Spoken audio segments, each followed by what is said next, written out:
Governor, thank you so much for being with us this evening. I'm just going to sit here while I introduce you, and then I'm going to pass you on to Maggie. Brian, can you have a mic still? You want me to use the mic? Okay, I'm sorry, I'm going to stand up and use the mic. Either or. Like a table, Okay. just putting it in front of you. So, welcome, Governor Scott. I am going to pass you on to a student who is going to really welcome you to Bennington College. I'm also thrilled, and just for the record, Governor, we invited all of the reps, but Durfee and Corcoran showed up. So, please, if they need anything, I know you'll be there for them. I just want to personally welcome the governor. The governor is a remarkable figure in American politics. I've known the governor for a long time. He has maintained what many of us consider to be the Vermont's tradition of Yankee Republicans back to George Aiken, despite immense pressures from others. He has really kept Vermont's values front and center. On my way over here, I should also mention, Governor Scott, there's a new rotary in front of Bennington College, and we know that Representative Corcoran certainly played a role in this, but the late Dick Mazza and the late Dick Sears, two great state senators, played a big role in it. I know Sears never really wanted it, but he did play a role in it. Thinking about those two guys, I thought to myself how incredible they were in that they were so bipartisan, always looking for, what they believed was the right thing to do all the way through their careers. And I know you were very close with both of them and appreciated working with them. And I think the final thing I'll say before I pass over to Maggie is, times have changed. We are in this moment where there is, I would say, bipartisan difficulties around civility. And we as a class, community members, we have our state reps here, are trying to figure this out. So your willingness to have a conversation with us around civility in politics means a lot to us. And with that, Maggie, do you want to come up and officially welcome the governor? And then Maggie will be in charge of questions, so come right over here. Hello. Hi. I'm Maggie Brunner. I'm a sophomore here at Bennington. I'm introducing you on behalf of Brian Kagan's course, Rebuilding Democracy. In this course, we focus on solving the question, how does our generation fix everything? We are joined today by Vermont's Governor Phil Scott. Scott has served as governor since 2017 and is now in his 5th term. From 2011 to 2017, he served as lieutenant governor, and before that, he served for 10 years on the Vermont Senate. Phil Scott is a native Vermonter, born in Barr, and the key issues he focuses on are housing, education, affordability, and public safety. Today, we aim to center our questions around civility and finding respect and compromise in our current political system. We will first begin with questions from the class and then open the floor to the audience. Thank you so much on behalf of myself, our entire class, and Bennington College for joining us today. Welcome.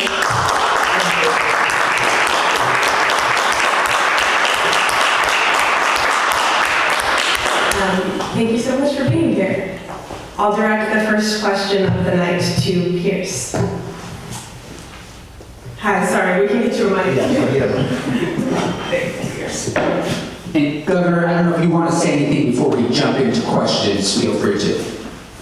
Yeah, the good news about all this when we talk about civility and how do we fix it, I think it's all in our hands, right? We're in control of this collectively, but individually as well. So we can get this done. It's not like it used to be. I remember when I first got into the Senate, I really had no interest in politics, but I was a business owner and thought, instead of complaining all the time, you guys should, enter the arena, so to speak, and try and help solve some of the problems that I saw at that time. I didn't think the legislature was listening enough to the business sector.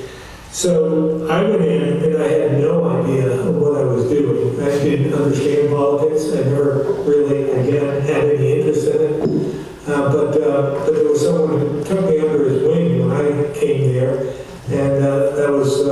Mazza that Brian mentioned, and Dick Sears was there at the same time. And I know Dick Sears had a tremendous influence on Brian, and Dick Mazza had a tremendous influence on me. The difference was that Dick Mazza, again, we sat together in a couple of different committees, one in the morning, one in the afternoon. We started having lunch together, and just became really good friends. He was quite a bit my senior, but it didn't matter. And he always encouraged me to keep running. And when I thought it was all done, after 10 years or so, I thought I'd done my bit to public service.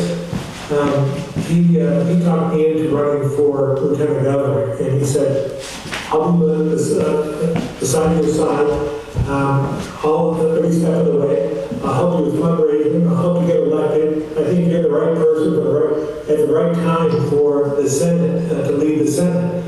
And what is remarkable about all of that is that he was a very powerful Democrat, and I was just a lowly Republican that was in a minority. He didn't have to take any time to do anything for me, but he did. And again, we didn't agree on every issue, but we never ever had a cross word ever. And I can say the same for Dick Sears. I respected him, and we worked together on a lot of different issues, and we compromised. And I think what I'm seeing across the country, and I know you get to some of your questions, but what I'm seeing across the country is there is really this polarization, this fracturing, the us versus them, the tribalism, and we're getting more divided. We're not coming together, and I think that's what's hurting our country. But we're seeing it across the world as well. It's not just the U.S. It seems to be a phenomenon that is contagious. So again, I thank you for taking the time today. I think this is an important discussion, probably the most important discussion we could have at this point in time in history.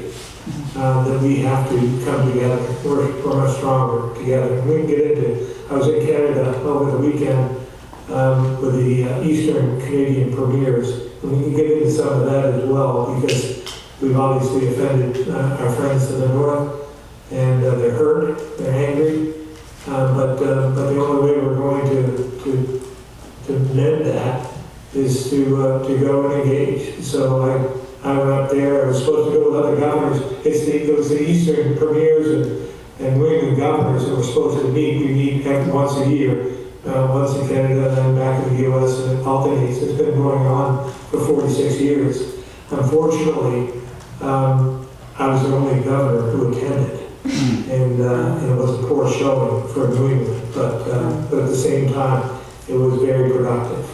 And so that's the way we get back to some sort of normal, if we just do the work and keep in mind that we're not enemies. We're working together, or we should be working together. Thank you, Governor. My name is Pierce. I'm a second-term sophomore, and kind of to that end, I would ask if Vermont and the nation as a whole have drifted away from civility politics, what, in your view, is our path back to it? And what efforts have you personally taken toward this end, and what efforts can we all take to that end? Well, again, I think you just have to act appropriately. I've always believed in respect and civility, and we may disagree, but that's okay. I learn something every single day. I'm not so closed-minded that I'm not willing to admit when I'm wrong, and I think. Politics seems to attract a lot of ego, and it's to obtain power, to satisfy your ego. I mean, we're seeing that in full display right now in Washington with President Trump. I mean, that is what drives him, and so it doesn't mean we have to accept it in some respect, but that's who he is. But we don't have to act that way, and we should, again, pulled together, and I remember that we're all Americans.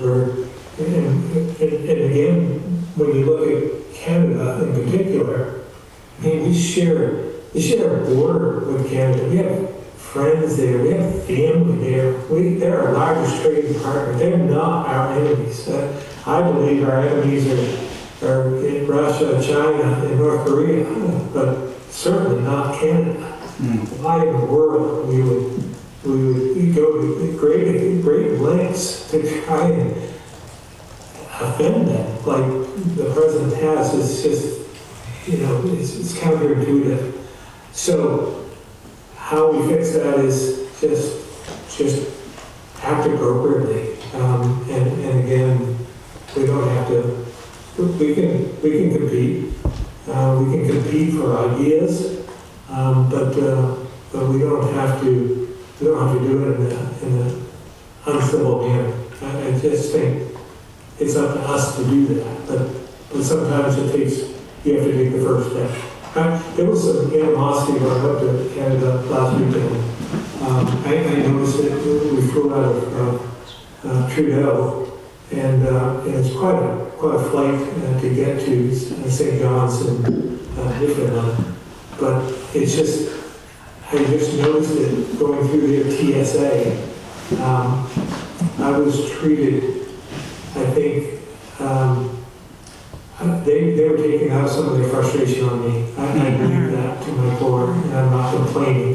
It wasn't offensive, but I could tell. There's animosity there. They saw me as a U.S. official coming through, and they don't know me. But they were taking it out on me. I could tell.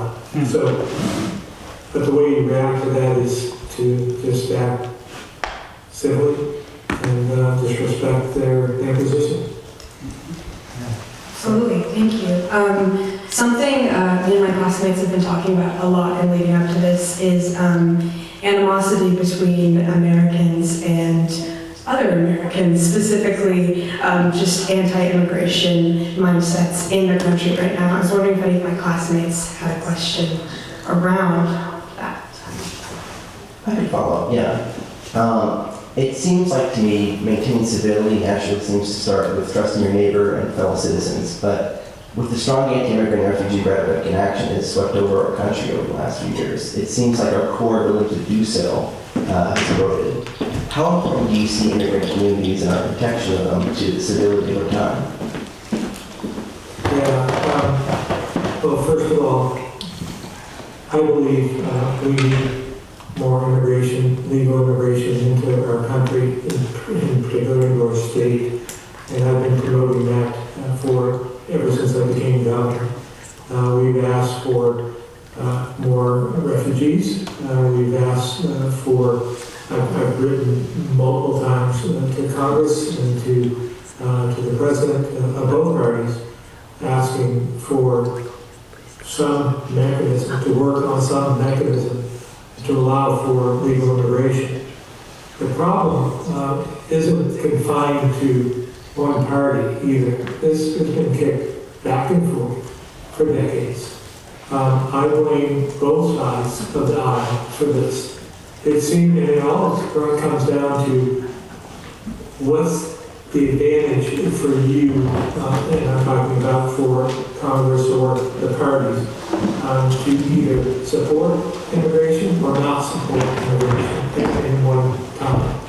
And nobody wants to solve it because they're going to use it as a wedge for the next election. So it never gets done. They just kick it back and forth.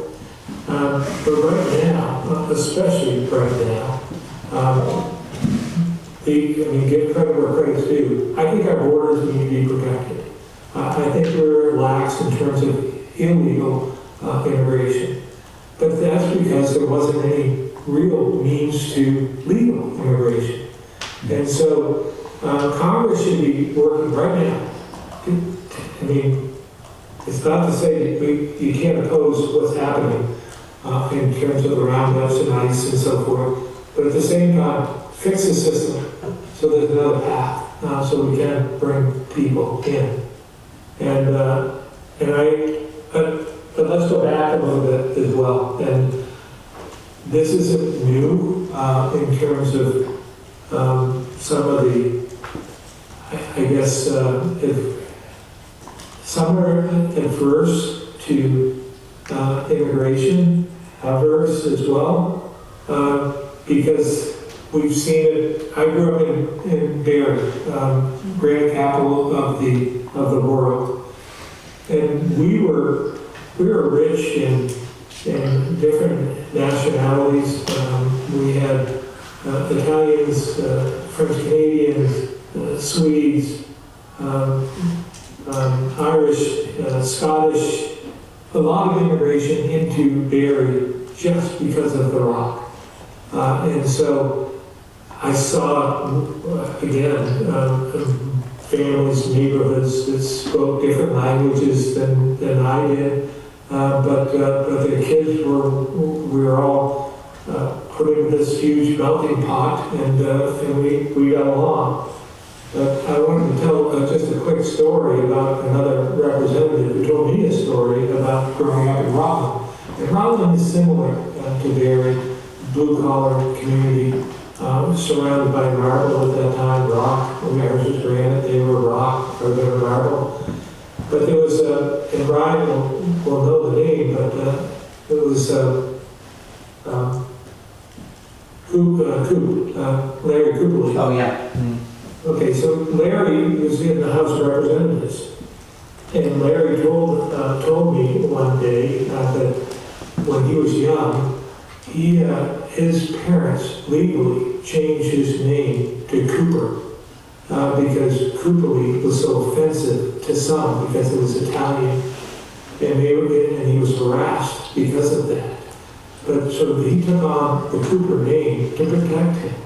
And he changed it back later in life. And I thought, how can that be in this, I didn't have that experience growing up in Barrie, but he experienced that in Rockland. So this animosity existed even then in different periods of our time. It just doesn't seem like we ever learn our lesson. It just amazes me. We have benefited from the Bosnians in Chittenden County, the Afghans coming into Brattleboro, and the Syrians coming into Rutland. There seems to be a little bit more acceptance of that, and that's good news. But we just need more legal immigration. We need Congress to act, regardless of who gets the credit. Just do it. Governor, I'm just going to jump in and ask a question regarding this, back a little bit to civility. When I was first in the legislature, you mentioned Larry Cooperly, who was a Republican. Next to him was Bernie Jeskowitz, who was a Republican. On the other side, it was me. Joey Gundin was leading the committee. And it was, everybody, every day laughed. I mean, yeah, we didn't always get along. There might have been a couple of jabs here and there, but in my 14 years, things really did change. Changed dramatically, actually. And I'm wondering if some of it might have something to do with, technology, the sort of tweeting out, getting that headline, getting that kind of competition. I mean, I think that there are other things, but I'm wondering if you have any thoughts around how, again, we sort of have gotten, even in Little Vermont, which, by the way, we all know there's an incredible amount of civility still here. Last year we had Keisha Rom-Hinsdale and Governor Douglas having a conversation, and there was a journalist here from New York who just couldn't believe a Democrat and a Republican were having this kind of conversation. And certainly we look at the federal situation. So Vermont still is holding on to a level of civility, but we also see the cracks, for sure. And I'm wondering if you just have any insight into how we got there. Yeah, I don't think, I know some are quick to blame President Trump and MAGA, but this really did start long before that. He saw it as an opportunity when he saw this division, this tribalism. It was, I guess, infiltrating some of our states and politics in general, and he just took advantage of it, threw some gasoline on it, and put a match to it. And that's what we're seeing today. But I remember this was a debate. One of my heroes was John McCain. And also, I never met the man, read his books, but I respected him in the way he did business. He was a staunch conservative Republican, but he also had a heart. And he also believed in respect and civility. And I remember when he was head of town hall, he was running against Barack Obama for president.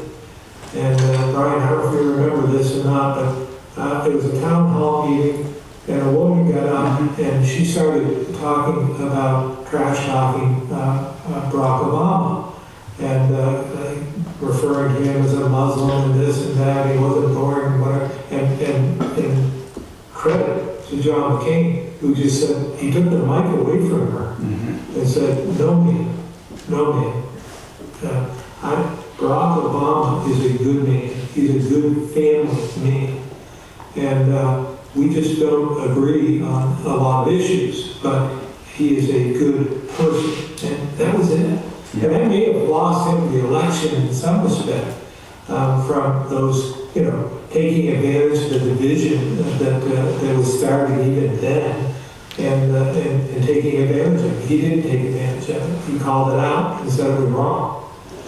So it takes courage sometimes to call it out when you see it.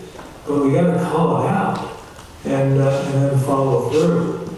I also think, it's the social media has changed the world. We no longer, when I grew up, it was always Walter Cronkite that gave us the news, and you believed it, right? Because it was the truth. It was balanced, it was the truth. There wasn't anyone being suspicious about whether it was Walter Cronkite was a Democrat or Republican, just promoting his thoughts and whatever. He just gave the news. Now, you go to the news source that you have an interest in, and it feeds you, and it keeps feeding you until you believe everything they're saying. So, along with social media, where you can, in the darkness in your basement, do all kinds of things and say all kinds of things about people you don't even know, and get away with it. You're anonymous in some respects, and how do you call that out?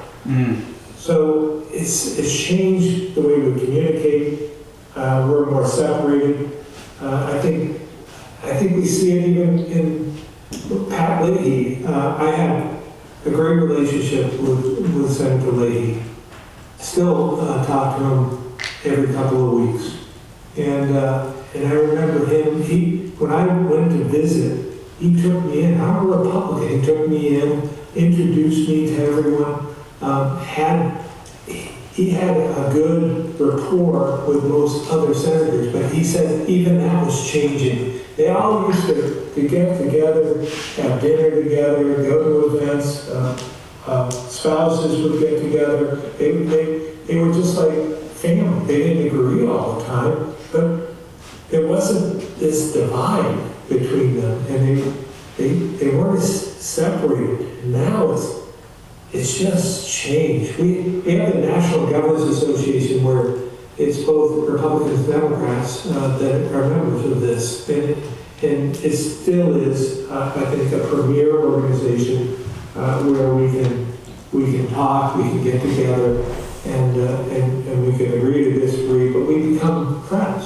I've met a lot of governors, Democrats, who I get along really well with. Josh Green from Hawaii, for instance, we talk quite a bit. We were co-chairs on a committee. We became friendly. And so it's that type of thing that is getting lost, because now even the National Governors Association, we have members of both parties who have said, we're no longer going to go to that.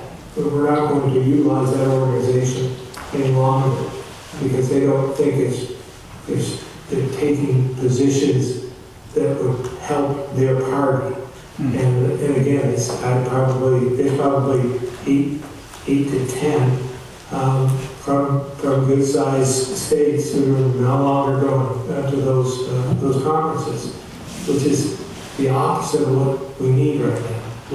We need them more than ever to come and associate with the rest of us and exchange ideas and talk about these issues that we're talking about today, not separate and isolate. Absolutely. Sort of on that vein, my classmate Natalie has a question about Vermont-specific party dichotomies. Hello, thank you so much for speaking with us today. I just have a follow-up on how So just tell the governor where you're from and. From Philadelphia. My name is Natalie. I'm a first-time freshman. And I have a question about maintaining civility in the legislature. So why do you think there's been a shift in the party identification of the Vermont legislature, with Democrats no longer holding a supermajority? And how has this impacted the process of passing legislation and how the legislature represents Vermont's population? I think I got most of that. It was a little faint, but I think you're talking about the legislature and the supermajority, and that they lost the ability to force things through. I know it's going to sound self-serving, but I think it's been beneficial to Vermont. I don't think any party, and I say this on the national election or national structure or in our state structures, should have a supermajority. I don't think it's healthy. If I could wave the magic wand right now in Congress, I would make at least one of them of the other party, whether it's the Senate, the House, or the presidency. There needs to be another view represented. That way, when there's not that supermajority, you have to listen to others. You have to compromise. You have to find balance. And I felt it again. My first year, there wasn't a supermajority. In the second term or third term, the supermajority came to life here in Vermont, and it wasn't pleasant. I vetoed. I have the record for the most vetoes, but I can assure you, the last thing I want to do is veto anything. I really want to compromise. I really want to find a way for both of us to get something out of it. I represent the entire state, and there sometimes, from my perspective, there's a limited few who make the decisions for either the House or the Senate. And so when you have a supermajority and they know they can override any of your vetoes, they don't have to listen anymore. I'm not at the table, and we're not compromising. So from my perspective, that is a change for the better in this last election. And we're still, I've never served in the majority, I've always served in the minority. And the majority party still sets the tone, sets the agenda. It still has a lot of power. So, but I'm good with it. This is much better than it was previously. Olivia? Yeah, I was just going to say, thank you so much. It's so interesting to hear about your frame of civility. We wanted to move on as a class towards more legislation-specific questions now that we have that frame in place. And then Olivia was going to set us off with education. Is this all? You have the red buttons on. Governor, are you okay with a couple of legislative questions? Okay, great.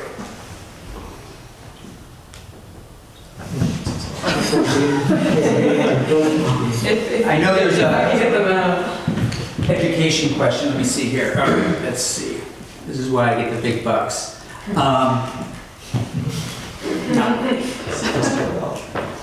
Yeah, we'll work through. Why don't you come up and ask a question? Yeah, that might work really well. Yeah. Oh, here we go. Okay, here we go. Thank you very much for speaking with us tonight. I'm Olivia, I'm a senior at Bennington, and I'm from New Hampshire. One of the main topics of our class has been education policy in Vermont, which we all understand can be a divisive topic. For example, I recently read about the school redistricting task force and its decision to not redistrict in Vermont, which you described as a failure. I was wondering if you could speak on the divisiveness of education policy, how we might bring civility and cooperation to education politics, and what your next steps will be, given the committee's refusal to merge districts. Well, let's start at the beginning. Why do we need to do something? Is the question. I used to say, when I first came into office, I said, when we started to see the issue, and we have property taxes and other taxes that fund our education system. And so what I used to say was, and we spent at that time $1.8 billion a year to educate our kids. And I used to say, if I gave any of you a check for $1.8 billion to educate, at that time, about 88,000 kids, I dare say the structure would look much different than it is today. It would be much more efficient than it is today. But today, I'm saying, if I gave you a check for $2.2 billion to educate less than 85,000 kids, I dare say it would look much different than it does today. When I was in school, again, I grew up in Gary, went to Spalding High School, graduated from UVM, but we had almost 110,000 students K through 12. That was before pre-K. And so you can see what's happening. Our demographics are the root of all our problems when you think about it. Just, our population has been stagnant for a number of years, virtually stagnant. But if you look at the last census, we lost 14,000 people in the age group 0 to 17. So just keep this in mind, 14,000 people, 0 to 17. We lost 28,000 people in the age group 40 to 54. We gained 48,000 people over the age of 65, retired at that point. So when you think about our workforce, that's our problem. The 28,000 people we lost in the age group 40 to 54, that's the backbone of our workforce. And we just, in 10 years, lost 28,000. We have more jobs than we have people to fill them. That's why we need more people moving in. We need more kids in our school. The structure, the system was built for 110,000 students. And now we have less than 85,000 and dropping. So the money we spend gets sucked up by the system. It doesn't get to the kids. So when you look at our test scores, we used to be the leader in the country in terms of reading, math. Today, we're middle of the pack at best. Mississippi is doing better than Vermont. We should be ashamed of ourselves for letting that happen. But it keeps getting worse because the system needs more money to support the system, not to feed the kids.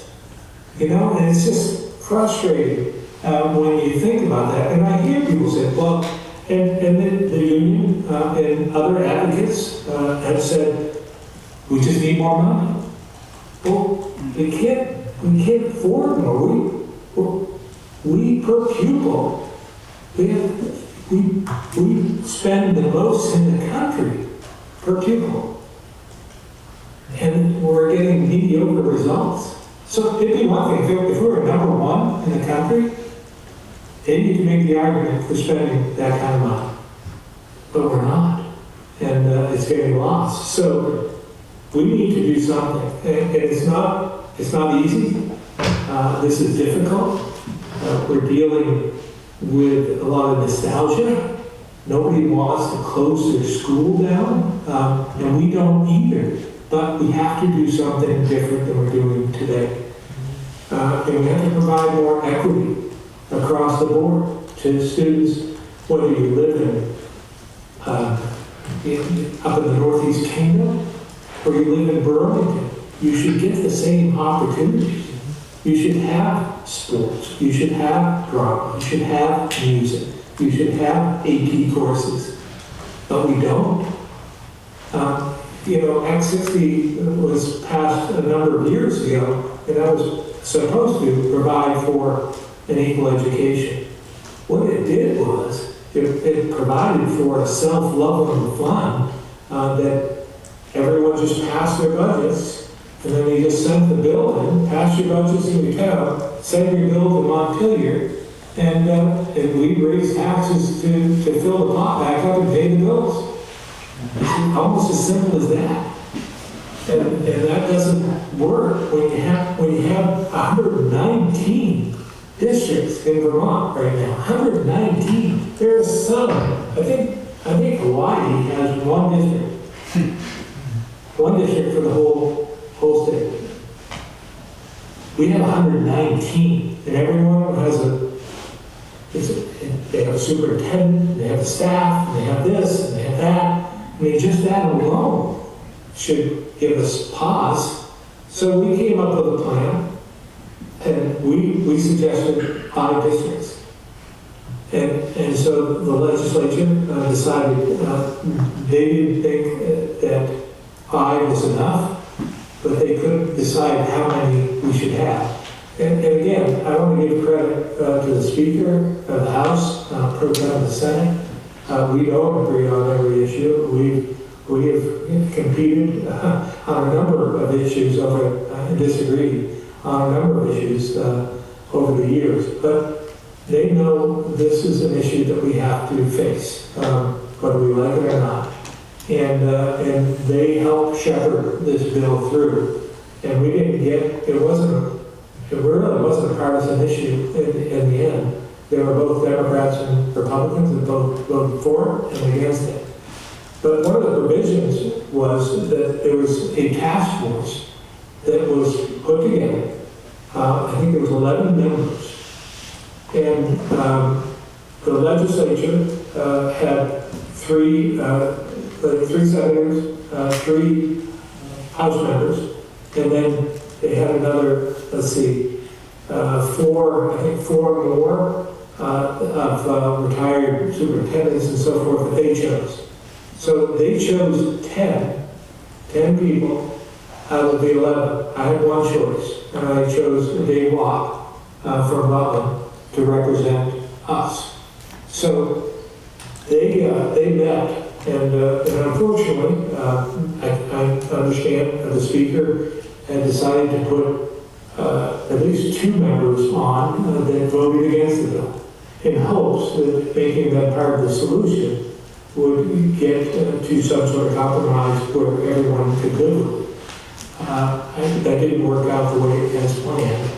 And so their charge, their mission is clear in the legislation. They were there to draw maps, not to re-debate the issue. That had already passed. Their charge was only to come up with at least 3 maps to present to the legislature, and then they would take it from there. And in the end, if they wanted to vote against whatever happened, that's their prerogative. But they didn't follow through on what they were supposed to do. They didn't follow the law that was passed. And that was the frustrating part for me.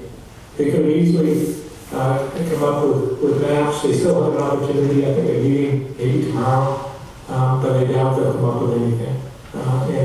Just because they oppose, the majority of the committee opposes doing anything. And that's just not acceptable to me. I think your point about the nostalgia is a really good one. People look at family that lives in Craftsbury, parts of Northeast Kingdom. People just don't want to let go of those schools. But the other side of it is the opportunities aren't there in those schools anymore. You know, you're only getting, 2 years of math or, no foreign languages or no AP courses. So, yeah, it'll be interesting to see what happens. Before I pass it to Susan, we've been at it just about 50 minutes. Do any of our reps, Durfee, Corcoran, or Cooper showed up, which is great, have any questions for the governor? You guys want to? I mean, I could ask. Okay, hold on. Representative Corcoran's got a question. I can't, yeah. While we're passing it over, Yeah. I would say Speaker Smith, Shap Smith, Yeah. was probably 10 years ago. And we were talking about, what are we going to do with some of these schools? We had one high school in Rochester that finally decided that they had to close. They were down to 2 students. Yeah. 2 students, and they decided to close. Shap said, everyone thinks it's a really good idea to try and consolidate. It's a really good idea to try and consolidate schools within the community because we have to right-size this. And they're all in until it's their school. Yeah. You probably remember the story about when Tom Sullivan was the president of UVM, there was a student that didn't get into UVM because the high school didn't offer a 3rd year of math. And of course, Tom Sullivan, very gracious, he made an exception, but for a high school in Vermont not to be offering a 3rd year of math is unconscionable. So, Representative Corcoran. Thank you, Governor. Just a quick question, sort of back to the theme of, the class here tonight is, when you hear President Trump refer to a reporter as Little Miss Piggy, when you hear the president indicate that he would like certain members of Congress to be killed, when you hear, his best friend, a couple years ago, Marjorie Taylor Greene now is a traitor. We know the feeling that's appalling, but as a governor, how does that affect you dealing with the president when he turns down our request for a FEMA application to get millions of dollars? Because it seems like he is so sensitive. It is a tight line balancing act that you have to have, because in one sense you don't want to, basically piss them off, and on the other hand, you have to fight for Vermont. So how does that balancing act work? That's a great question.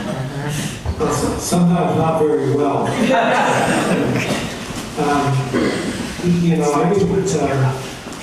don't know if the class knows or not, but I didn't vote for President Trump in the first election, nor did I vote for him in the second election. And I believe I'm the only Republican governor in the country who has said that out loud. Now, whether they did or they didn't, I don't know.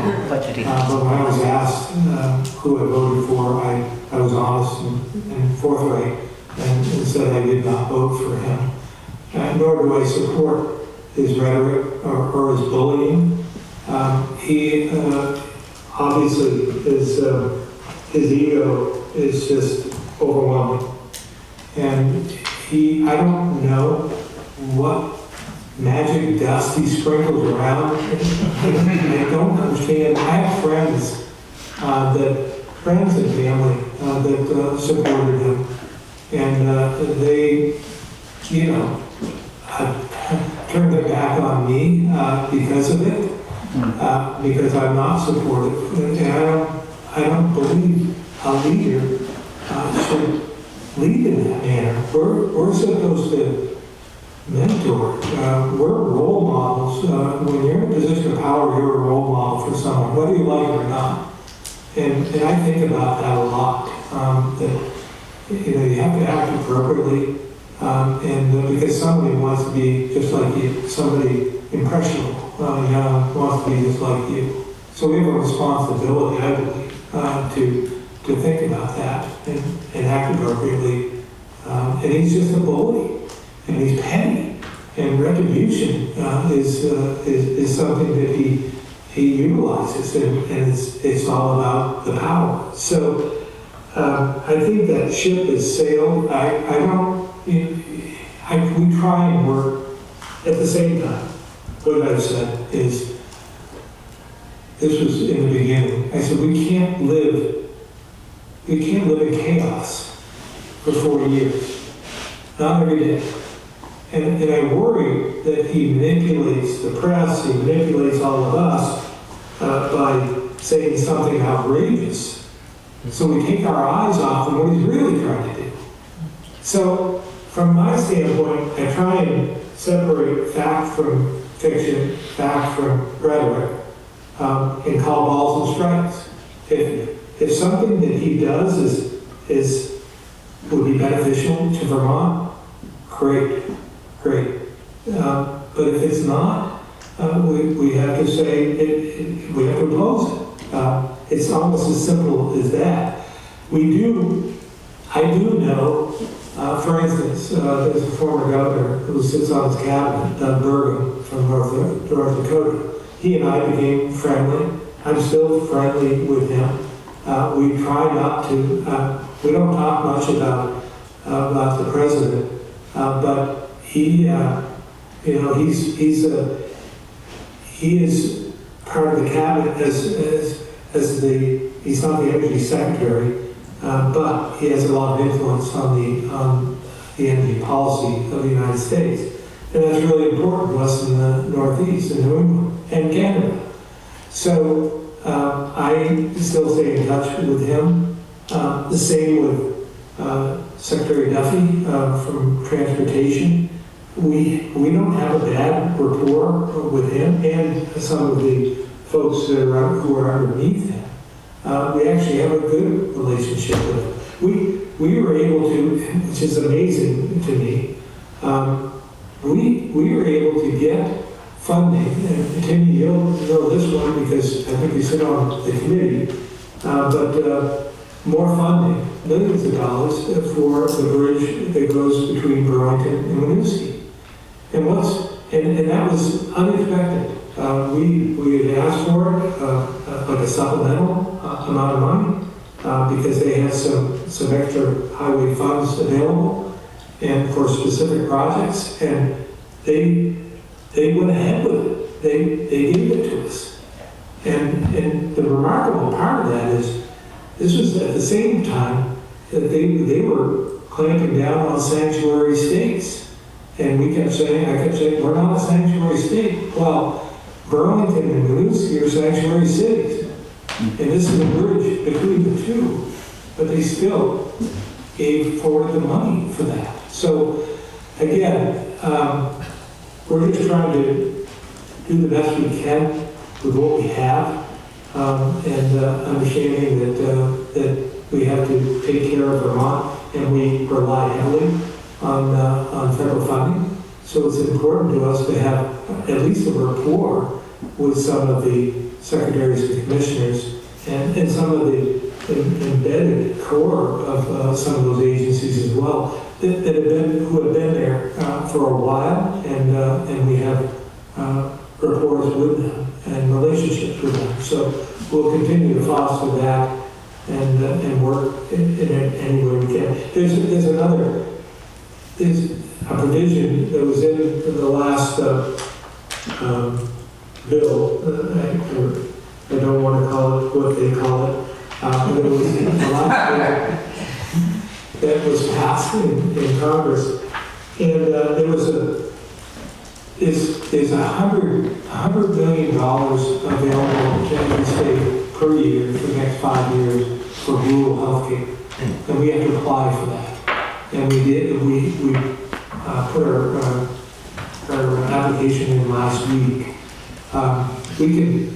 I think we're pretty much, we have to check all the boxes, but I think we'll get the 100 million a year for the next 5 years. But there's another 100 on top of that.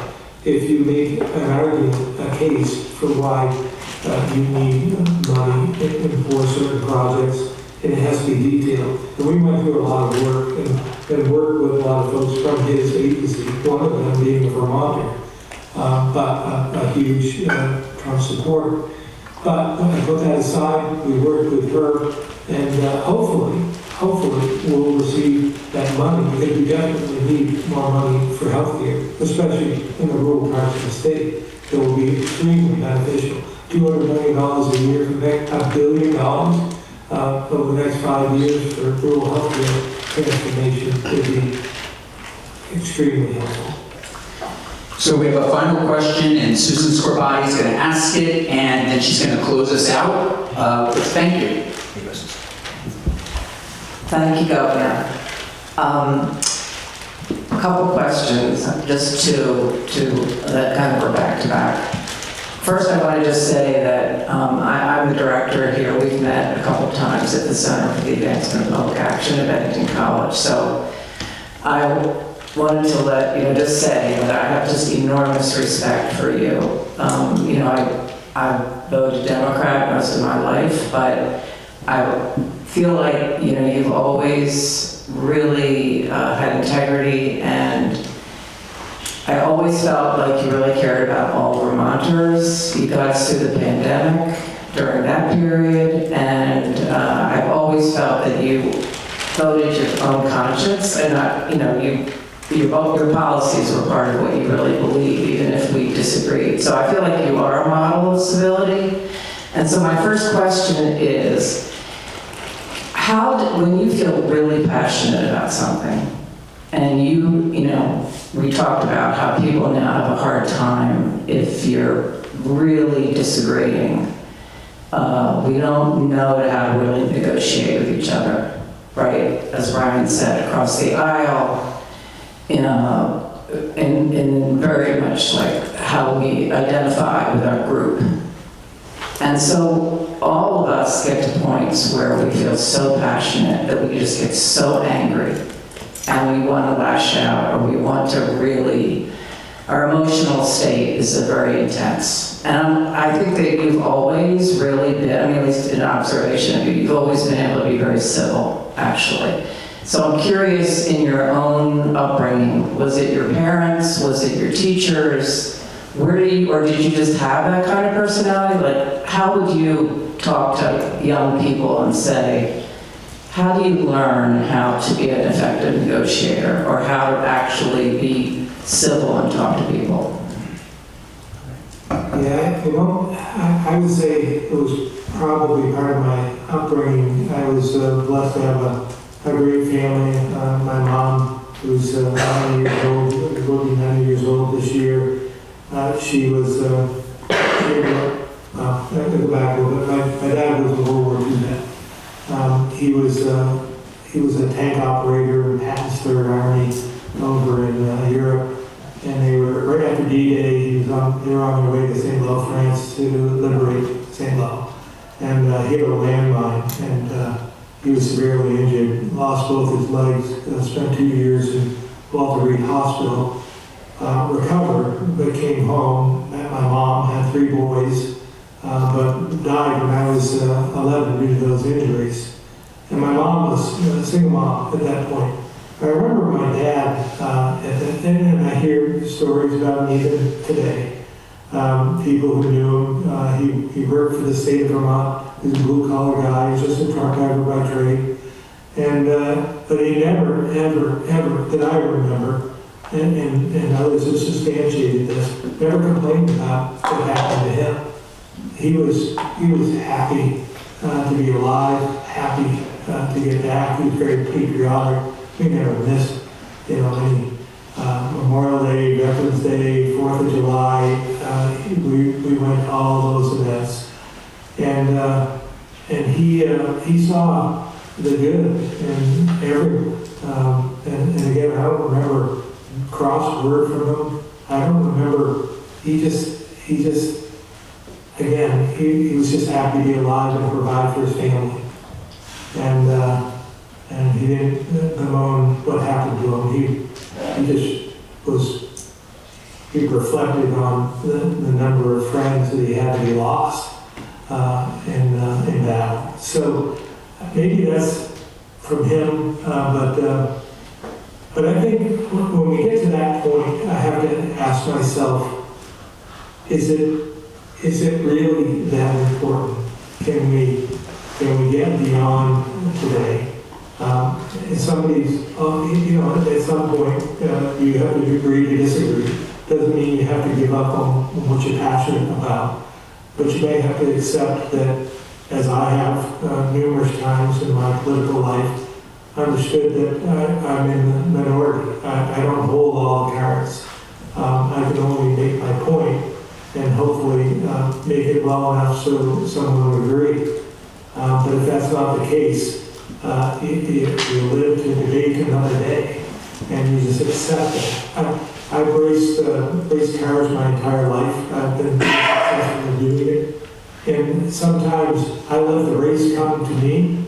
I don't run people over, knock people off the track. I try and race the racetrack, and I've won a lot of races, a lot of championships as a result.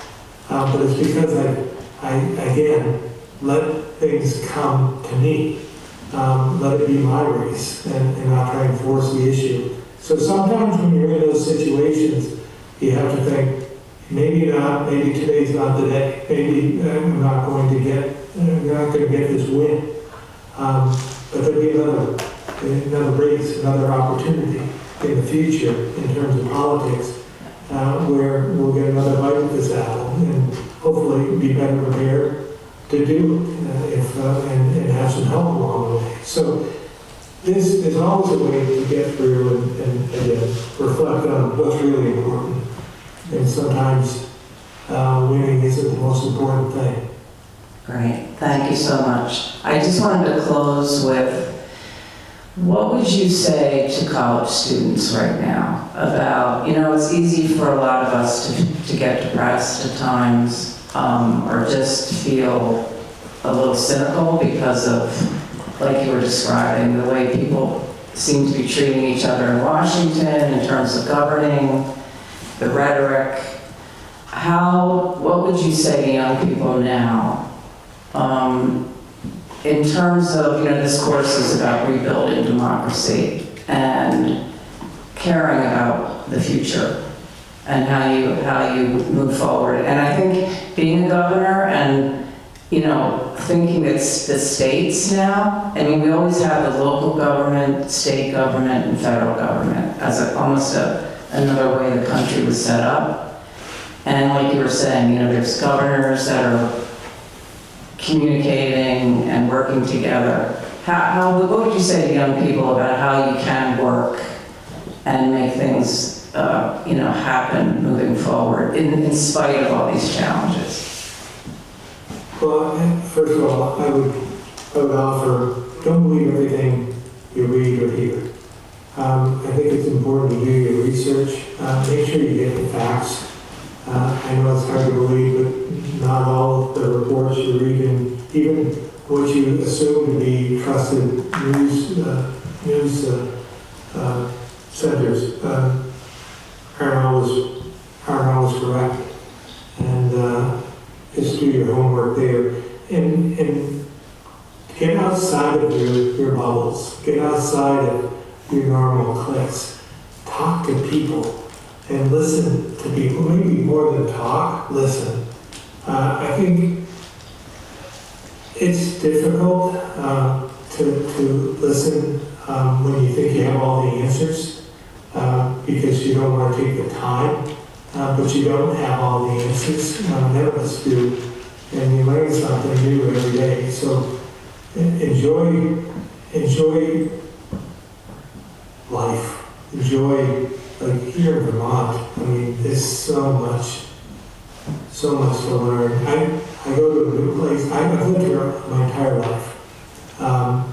I've traveled the state on multiple statewide campaigns. I had a construction business for 35 years, worked all over the state.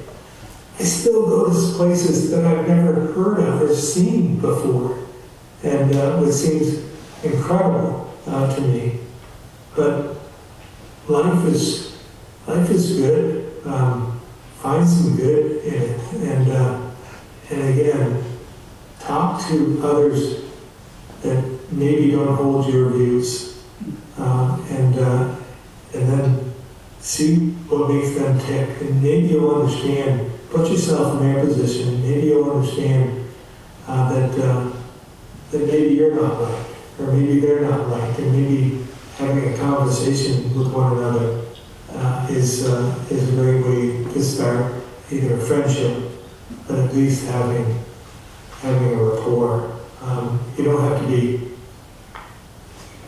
People on the other side of the table aren't your enemies.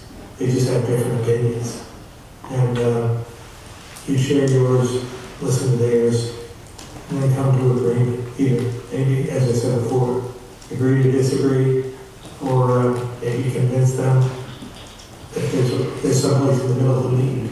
So it's not as dire as it seems, I guess, is what I'm trying to say, because we hold all the cards.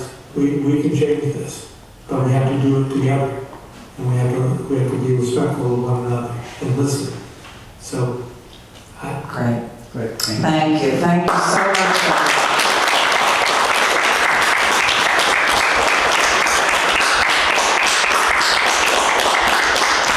I just want to say it's not every state that a governor would take their time out in an evening to meet with students. So really, we sincerely thank you for doing this, and we hope you come back again. well, again, how can I say no to Brian? Let me just say though, Brian and I probably politically we're not complete opposites, but I wouldn't say that we have the same views. But he was always an honest broker. You could take him for his word, and he meant what he said, but he was always willing to listen as well. So we need more Brian champions in the process, and unfortunately sometimes even Brian probably has felt the pressure of having to be somebody else. I get accused of being a rhino every single day. I'm not the one. Right. And I'm sure that Brian got accused of not being liberal enough. And it's like this tribal, they try to fracture us more further than we are right now, so that there's, you're either a member of this team or that team, and there's nothing in between. And I believe there's a lot of, most of us are in the middle. Somehow, we're more towards the middle than we are at the outer banks of the political parties. Well, thank you, Governor. I can't say enough great things about having worked with you and you spending your time with us. And one thing the students noticed, the one thing we're not going to send you as a thank you gift is maple syrup, because we think you've got enough, but we'll find something here for you. So thank you very much. All right. Have a good night. Thank you. Thanks.